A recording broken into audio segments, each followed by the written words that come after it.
Our worst fears have been realized tonight. They have now said that there were 11 hostages. 2 were killed in their rooms yesterday morning. 9 were killed at the airport tonight. They're all gone. I shall resign the presidency effective at noon tomorrow. Vice President Ford will be sworn in as president at that hour in this office. And I must say to you that the state of the union is not good. Millions of Americans are out of work. Recession and inflation are eroding the money of millions more. Prices are too high and sales are too slow. This year's federal deficit will be about $30 billion.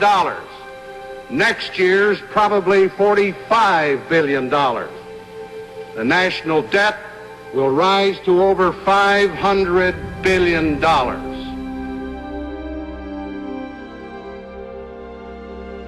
We interrupt the Gene Shepard program to bring you this further update in connection with the tragic disaster at LaGuardia Airport tonight, in which a powerful bomb explosion that devastated the baggage area in the main terminal at the airport killed at least 12 persons and injured at least 75 others.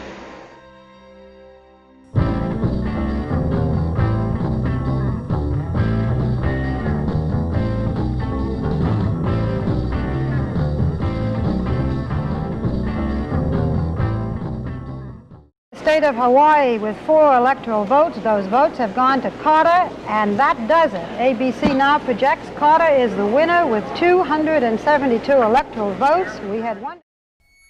This photograph of the man accused of killing 6 and wounding 7 was taken by police this morning. The composite on your right was the first of 5 released by the police over a year as they attempted to get the public's help in finding the maniac murderer. Police transported David Berkowitz from headquarters to Brooklyn Central Booking after my sources say he confessed to being the 44 killer.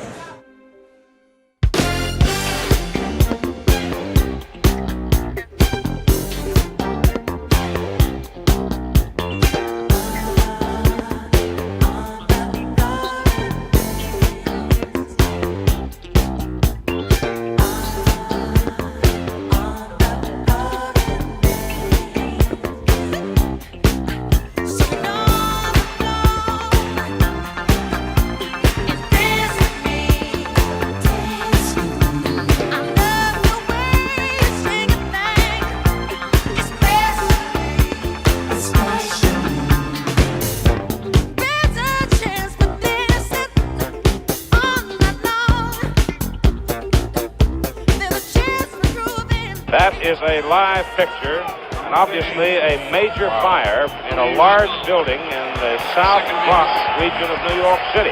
That's a live picture, and obviously the fire department in the Bronx have their problems. My goodness, that's a huge place.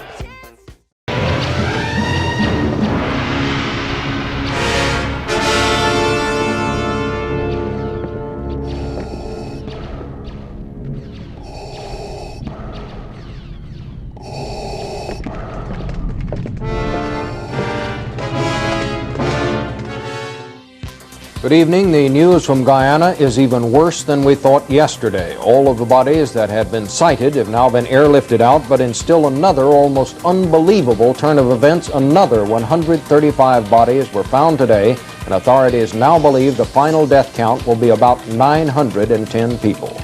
The corpses left lying in Jonestown for 4 days now are in serious stages of decomposition, prompting the government here to declare a health hazard in the area. Although it is remote, there is fear of disease spreading if the bodies are not removed or buried soon. Access to this section of northwest Guyana has been severely curtailed. Only government and government-approved aircraft allowed anywhere near Jonestown.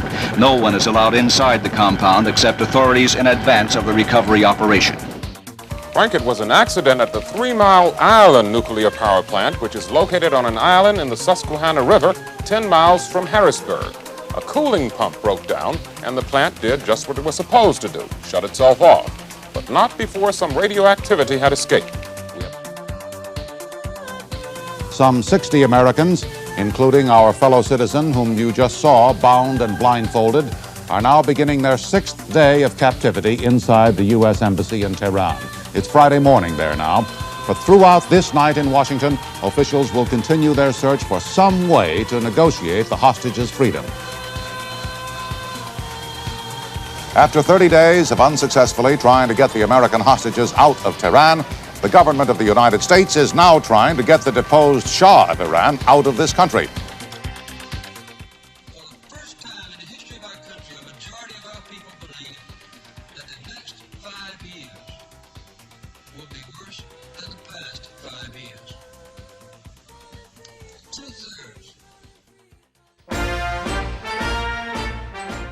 Good evening. I'm here tonight to announce my intention to seek the Republican nomination for President of the United States. I'm sure that each of us has seen our country from a number of viewpoints, depending on where we've lived and what we've done. For me, it's been as a boy growing up in several small towns in Illinois, as a young man in Iowa trying to get a start in the years of the Great Depression, and later in California for most of my adult life.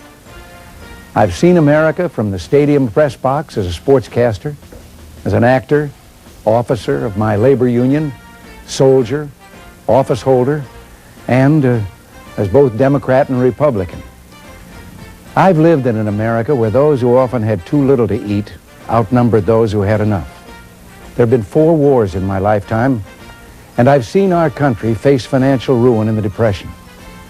I've also seen the great strength of this nation as it pulled itself up from that ruin to become the dominant force in the world. To me, our country is a living, breathing presence, unimpressed by what others say is impossible, proud of its own success, generous, yes, and naive, sometimes wrong, never mean.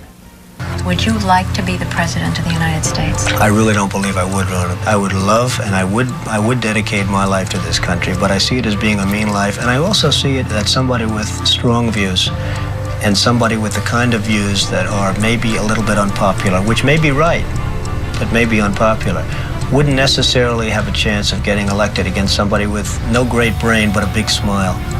And that's a sad commentary for the political process.